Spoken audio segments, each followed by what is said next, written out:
All right, and we're back live once again. Great to see you. It's been too long. We took a break 2 weeks ago, but we're back, and great to see you, viewers. Now, Yeah, great to be back. yeah, I'm excited. It's an exciting month. We have Enterprise Connect is this month. Oh my God, it's so soon already. And Crestron's Modern Work Summit, which I'm attending, is also this month. Um, Now, before we jump in, one big announcement that I have. I'm very excited. Please mark your calendars at Enterprise Connect on Wednesday, the 27th at 2 p.m. I'm going to have my own booth on the trade show floor, and you're all invited to hang out with me. I might be kind of misstating it a little bit. What happened is Aircraft invited me. They're setting aside a booth for discussing trends in our industry and inviting users, customers, hopefully, and vendors and everyone to join in the conversations. And mine is the future of meetings. And I'm inviting all my analyst friends to hang out there. So at the very least, my how friends are. It's a chance to walk by, and who knows who might be walking by, get some selfies, make me look good to Eric. Come on, let's hang out and have a little fun. But there is a potential that if I work this right, I can kind of keep the conversations on track, and we might have some really great conversations. And Sam, I've a short notice, but I know your calendar's crazy. If you could even swing by and take a selfie with me, it would be awesome. Absolutely. I'm sure I will. I'll make time for you, David. Oh, I It's appreciate always it. great. I love the show. This is Yeah, going to be fun, and I love the idea. I always have to put a spin on it. I have my own trade. I have my own booth at Enterprise Connect for half an hour. I think that's a fair way of saying it. So we have some fun news that I've titled this stream the future of video production, because that's sort of been tying into.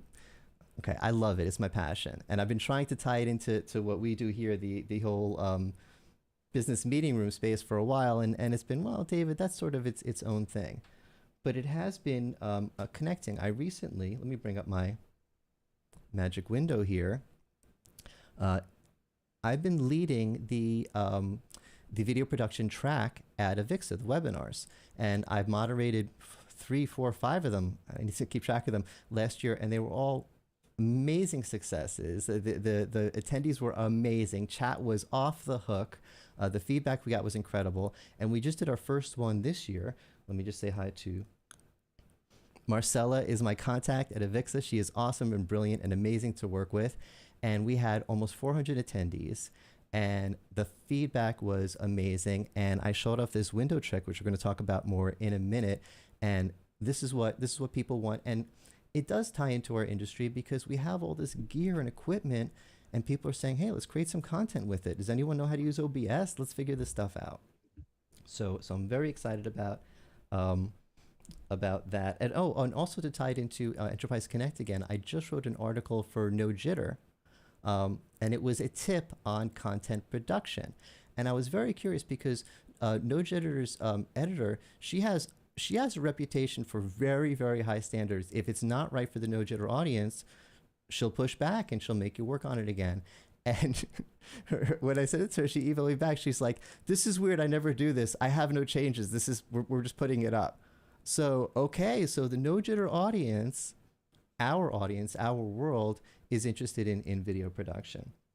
So my well, next. actually, David, up to that point, I remember while we were at the Ring Central event, on our table, we discussed, and the wide bunch of analysts on our table, as you can imagine, but we did discuss this move towards enterprises having more of a multi-purpose room for content production, high quality webinars, Yes. repurposing meeting rooms specifically for that, putting in green screens. And it does surprise me that the likes of Zoom and Ring and Cisco and others haven't really got a certification program for some of those cameras that you see, the Panasonics, the Sonys of this world, that the NDI sort of cameras that Hmm. you would typically use in an event, or digital SLRs, for example, or give some sort of guidance around what you do for these sorts of high quality video content. And I think there's a huge opportunity there potentially for AV specialists to go in and sort of create their own value propositions around these sorts of solutions. Yeah, I think there's a lot that's happening in our space that could be productized, that could be formalized. I think a lot of this is underground. There's someone at the company who's good with video, we're going to let them play with the cameras, and then they start creating a stream, and who knows what they're doing. We need to make this official. We need to slap labels on this stuff. We need to certify it. I'm with you on that. And I'm happy that that was part of the conversation. I don't want this to be my separate hobby. I want this to be part of our world, and not just for personal reasons. I really think there's a lot of value here. There's so much excitement. Whenever there's a topic of trends in the industry, when this comes up, people light up. It's a TikTok world, isn't it? I mean, everyone wants to snack on this stuff. Everyone wants to, look at this stuff, small snippets, learning opportunities, what's top of mind, ask me anything. All of these things are so readily accessible without everyone having to jump on a town hall for 3 hours or however long it takes. So yeah, make it snackable, high quality content, make it enjoyable, make it fun. Absolutely. Yeah. Send me a YouTube link to a 30-second video, or just, we go longer than that, but we're just hanging out and chatting. That's more digestible to me than a white paper. That being said, I'm ready to write your white papers if you need them. Next announcement, I just wanted to give a shout out to one of my sponsors, Aver. Aver has been doing an amazing job of leveraging their sponsorship with me. I always say to my sponsors, let's make more videos, and they've been making them. And I've created a page on my website. If you go to letsdovideo.com/Aver, here's all the Aver videos. So Aver salespeople, if someone says, oh, I want to learn more about your OEM program, they have a great OEM program. Oh, let's look at David's video on that. Oh, I want to learn, wait, did your video bars get certified? Yeah, watch the video on that. It's all right here. This is the right way, I think, for sponsors to if you're looking to work with people like us, leverage us. Don't just sign us up and then check in with us once in a while. Create the content. So shout out to Aver, and shout out to Alice, who is my contact at Aver in our Magic Window, and she is also brilliant and awesome and amazing to work with. And one more quick shout out, because I'm just having so much fun with the Magic Window, to Crestron. I'm attending their Modern Work Summit next week or the week after. Oh my God, it's coming up so quickly. And on the front page of letsdovideo.com, there's an interview with Brad from Crestron discussing what's going to be happening at the Modern Work Summit. It's going to be cool. Check it out.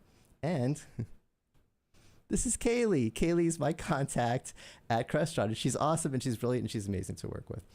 So really quick, before we get into RingCentral, I want to tell quickly the story of this Magic Window, because it really ties into everything that I've been talking about. I was talking to an old friend from high school, and I was showing some OBS tricks that I use on my guitar stream, and I was making trails behind my hand. And he was like, well, what if it could reveal something? I said it could reveal it, but I could reveal something easily, but there's no way to make the fog come back. So I'm like, well, what do you mean there's no way? Let me think about that. And after a weekend of messing with OBS, I came up with a very Rube Goldberg way to do it. There were multiple scenes and layers refreshing. And I said to myself, oh my God, this is amazing. This is so much fun. This is so cool. I can't have invented this. So I put up a video on YouTube challenging the OBS community. And everyone was like, what? No one had done it before. And then a programmer, he's, I'm sorry, this is a long story, but we're almost done. He has a doctorate in programming. He's a professor. He wrote a plugin that does this. So now anyone can do it cleanly and easily. This is part of OBS. This is now productized. Well, no, it's free. You know what I mean? It's productized in a way that you can just download it and use it. And it didn't exist 2 months ago. It wasn't possible. And now anyone in the world can do it. And that's what's so exciting to me about video production. It's so cutting edge. It's so new. It's so grassroots. Yeah, we're getting new features for meeting room cameras, and they're exciting, but that's a different thing. It just feels revolutionary. And yeah, this is just a magic window trick, but it symbolizes a lot more. I think you can get my energy and excitement about it. Yeah. What's it called? The Magic Maldo window or something? That you've got to have had some naming convention. You've got to be attributable to this. I have. When you download the filter, there's a drop down, and this effect, the guy knows me by my guitar name. My guitar name is Boom So Much, because Boom is always taken. I had to come up with something. It's a little embarrassing to hear I'm David Maldo, analyst, former attorney, now talking about being Boom So Much. But it is, if you download it, you have to select the BSM filter. I'm immortalized. I'm inside OBS. I'm part of it. I'm immortalized. Nice work. Yeah, it's exciting. Okay, so let's do something more typical for this stream. Let's do some analyst work here. You recently attended the Ring Central event. I've been I reading did. some of the coverage. It seems like there was Yeah, a lot to learn. there was an awful lot to learn. Long distance to fly out to from the UK, but very, very worthwhile. It was really well run, as a lot of these events are. But shout out to Tim, who sorted out a fantastic analyst event. Location was beautiful. The content, more importantly, was absolutely top notch. So to have access to so many senior product managers and senior level executives is everything that analysts want. I don't think there were any questions that weren't off the table. I think we got really good quality responses. It was really good. We went through vision roadmaps, some of which we can't share, but watch this space for our wrap up at Enterprise Connect, because with RingCentral and so many others, there's going to be a lot of announcements, as you can imagine, at the biggest industry event in our market. But yeah, it was really exciting.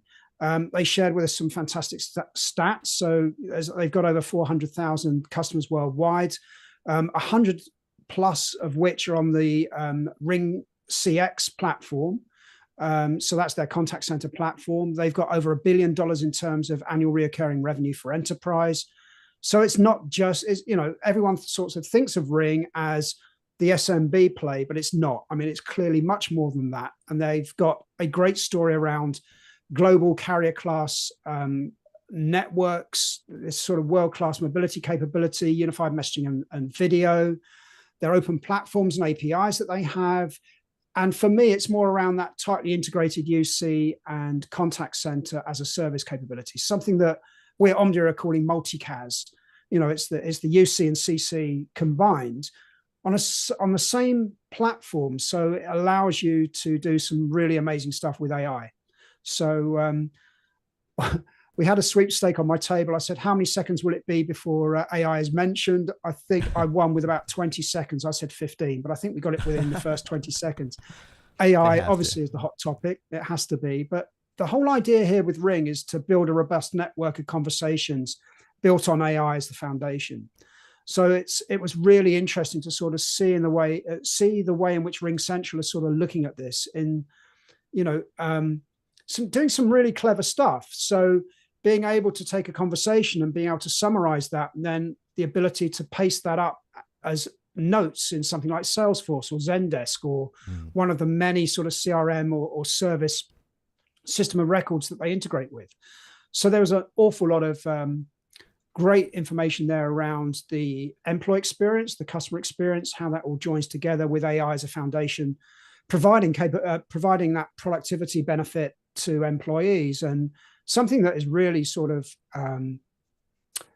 clearly demonstrable in terms of return on investment for agents and contact centers. Because if you can shave 20 seconds off post-call processing with AI capturing those meeting summaries, working out what the action points are, pasting that up into something like Salesforce, fantastic.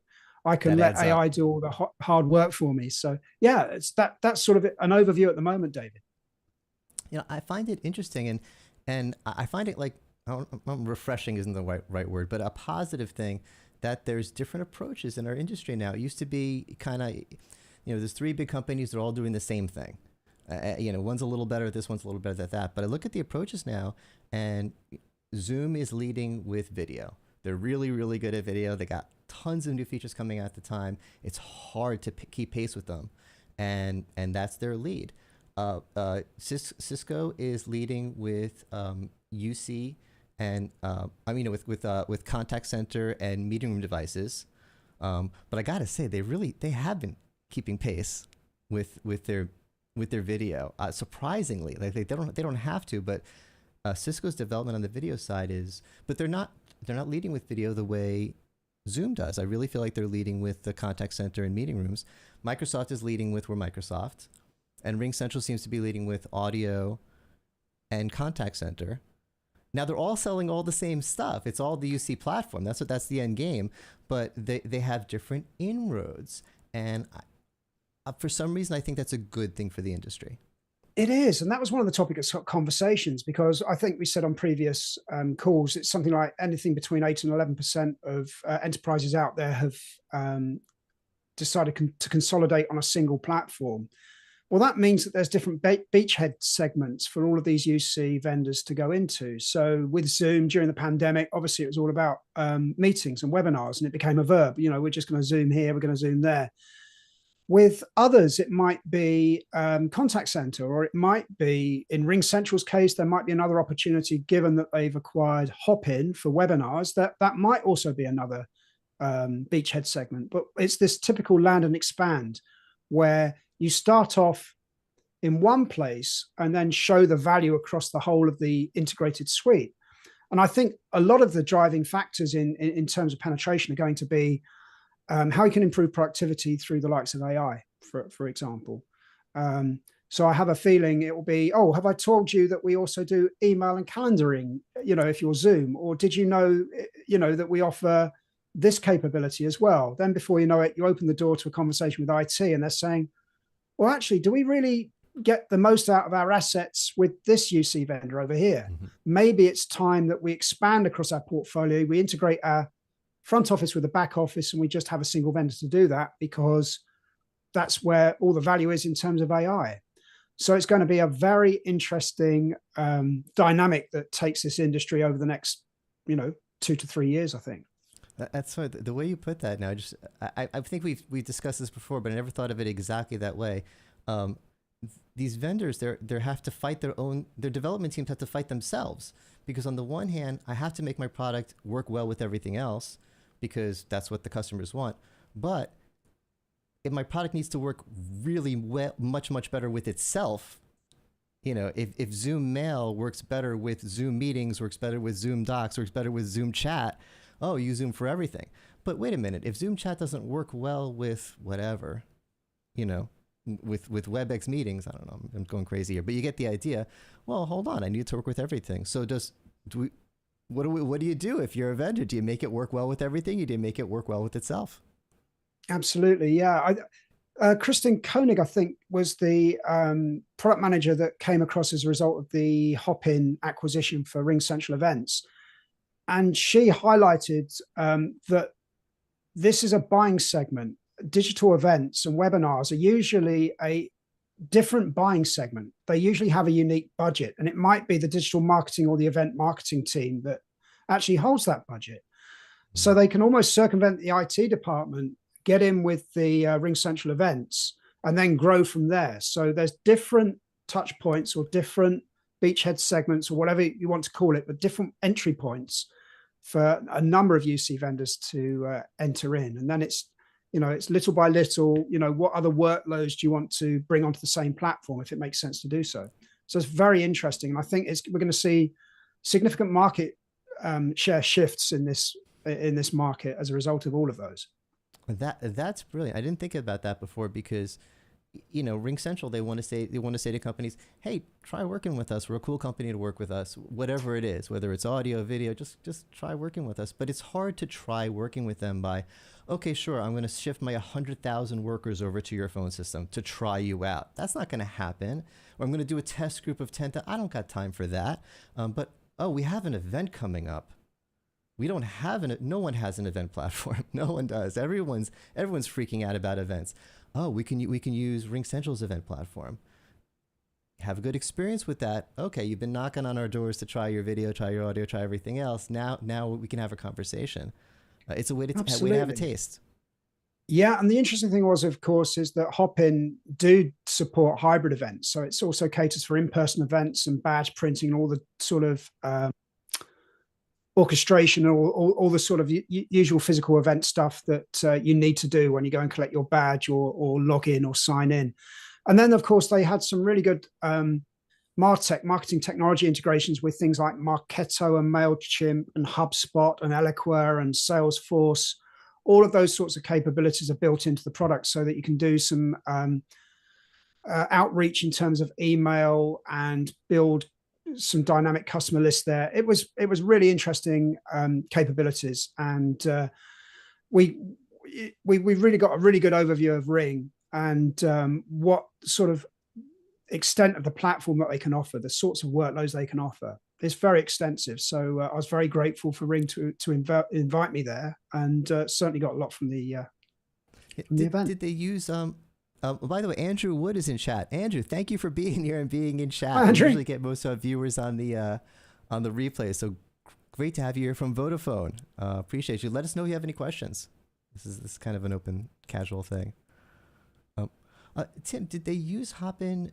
I mean, obviously not the badging and stuff, but did they use it for the event? Did they use it for the hybrid part of the event, or they just? I believe they did, because it was a hybrid event. So yes, we and typical analysts, we forget to take the mic. We just scream out our questions. So apologies to anyone that was in that hybrid event, because we should have waited for Mike to come to us so that we could have asked the question for the audience to hear us. But yeah, again, you know, we've seen this as a common thread, haven't we, David, that a lot of these analyst events, that it is a hybrid event. And I do think that that is a big shake-up in the events business. And I say that working for Informa, who are an events company, you do need to cater for both now. Not everyone can jump on an aircraft or wants to jump on an aircraft to go halfway around the world to attend these events. And that hybrid is a great opportunity to service both sorts of attendees. It's fortunate that these platforms exist, that they're getting some love, they're getting some attention. Unfortunately, I feel like we're so early in the adoption process. It's really killing me. I want to shout from the rooftops about these solutions and get people to using all the Zoom event, all the event platforms. And the only good hybrid events I've attended have been from the vendors. Zoomtopia is the flagship hybrid event. Not just because Zoom Events itself is a great platform, because they do a lot of stuff. And I've talked about this at length. WebEx One was an amazing hybrid event. It was an amazing hybrid event. Again, they use a hybrid event platform. But I haven't been attending, I went to so-and-so trade show, and yeah, they were using Cisco's, or they were using Zooms, or they were using Hopin, and it was awesome. I want to see the world using this stuff. Absolutely. The other area that I would probably just briefly touch on was Samdeep Ladd and Mike Stowe. They work, they're sort of product management people that look after the platform and the APIs there. And when you look at the employee experience, customer experience, and all the code capabilities that you have there, there's over 300 ready-to-use integrations out of the box. They've got a low-code platform that gives you drag-and-drop capability for a custom workflow for over 5,000 apps. There's pro code capability for 500 plus APIs that Ring have made available. Just huge, extensive amounts of ways to plug in, integrate, and get the most out of that platform. 225 telephony integrations, and there were things like SMS focused integrations and 23 for healthcare. So it's not just about technology; it's also around vertical. So they made I think it was something like 40 for financial services, 23 for healthcare. There were loads in terms of customer support, because you want to integrate the front office with the back office, over 100 of those. So they really have thought about this big platform approach, of course, with all the security and the 5 nines availability that you'll expect from a cloud provider, a cloud service provider. So very extensive. One thing I think was distinctly missing was business mobile convergence, which is a topic that I know myself and Adam and my colleagues at Omdia are focusing on. And seeing that Andy's on the call from Vodafone, we didn't hear anything about leveraging the native dialer experience on mobile phones. Ring, obviously, and all of these vendors have really good over-the-top mobile apps, but you have to use the data channel. So we were sort of thinking, can you imagine how powerful it would be if you could use a conversational AI to capture the native dialing experience you have from a business call on your phone, and then give you a meeting summary at the end of it? I mean, that would be phenomenal. So I don't have to get my pen and paper and do that balancing act with my phone while I'm taking a call.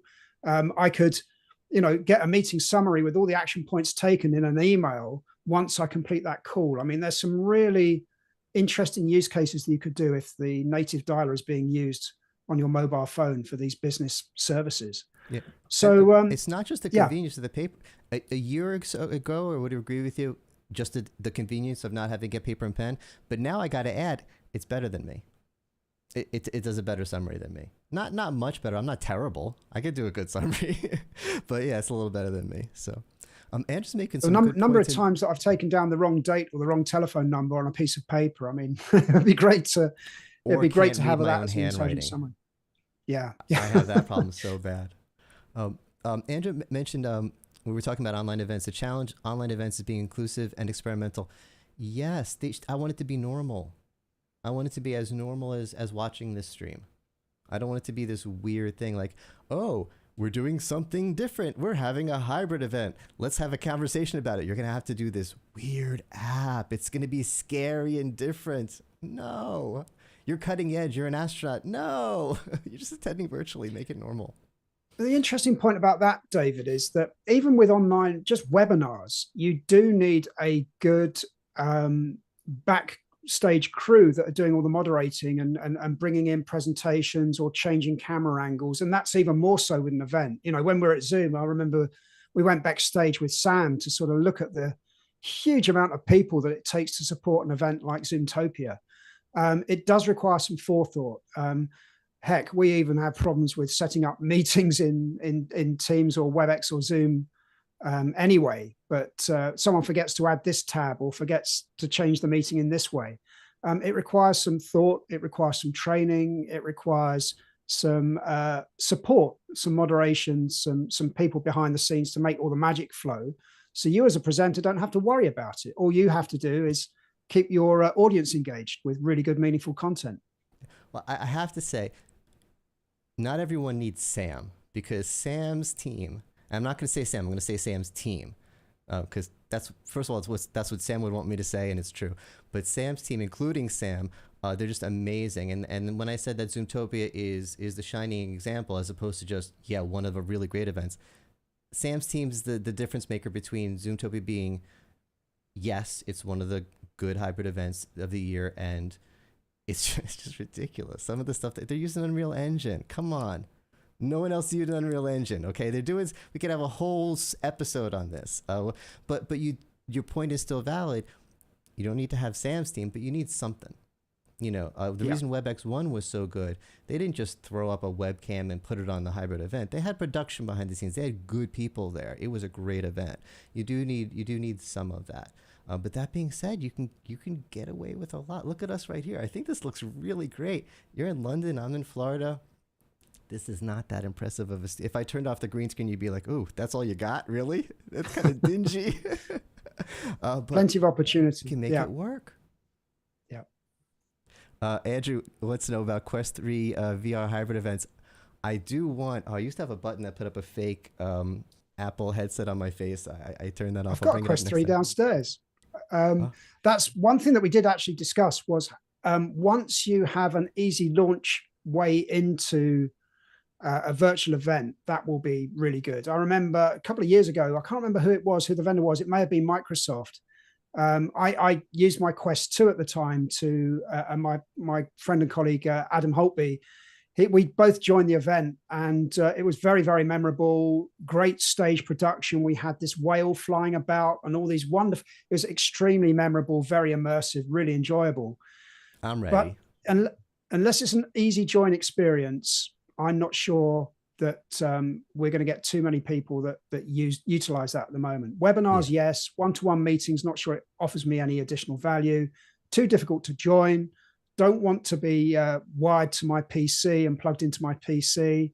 I think there's plenty of opportunity there for webinars and highly immersive events, but we've got to sort out the way to join. Easier. It's got to be easy. It's and more affordable.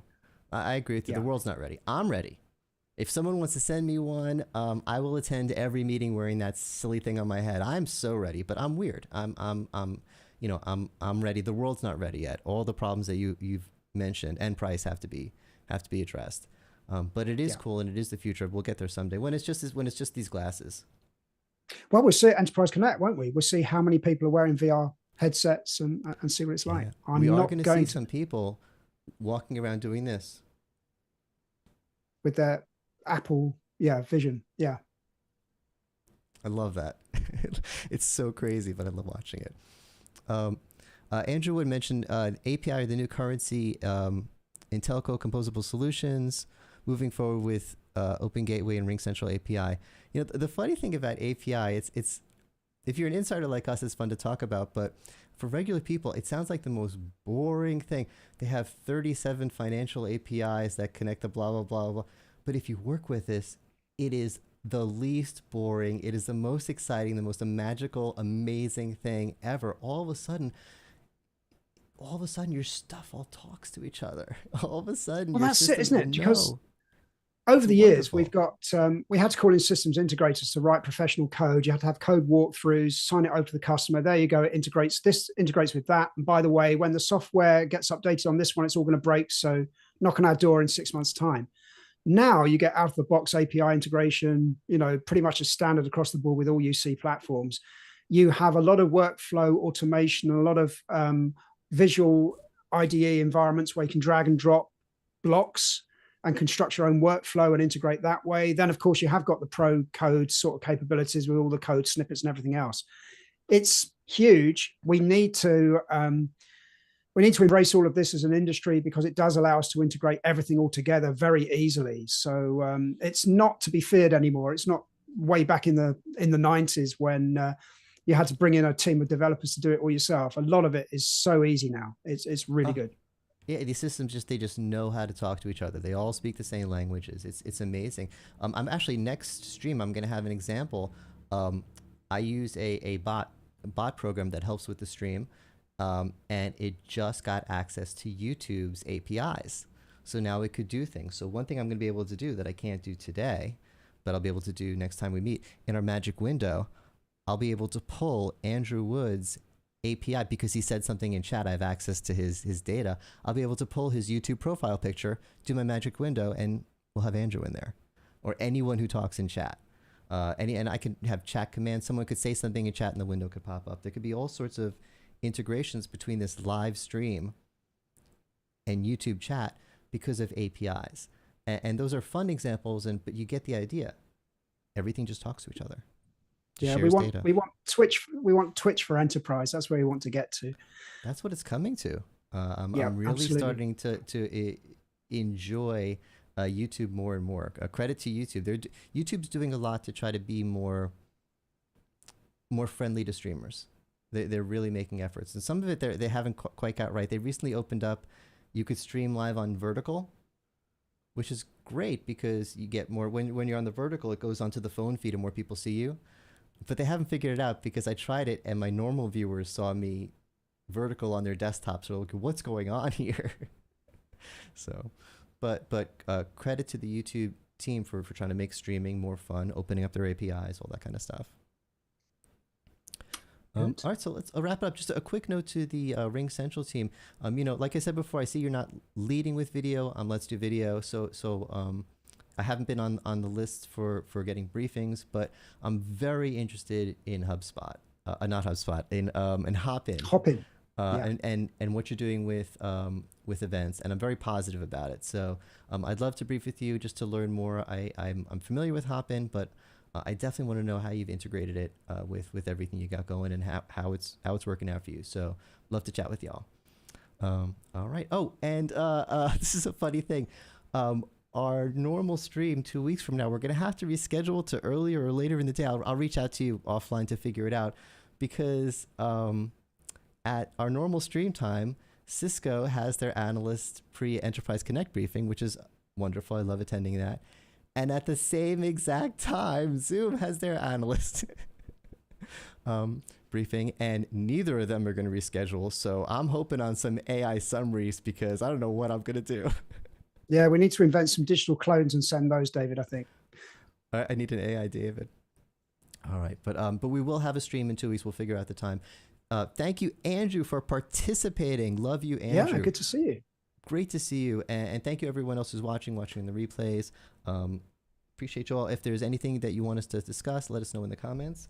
And we'll see you in 2 weeks. Thanks for watching.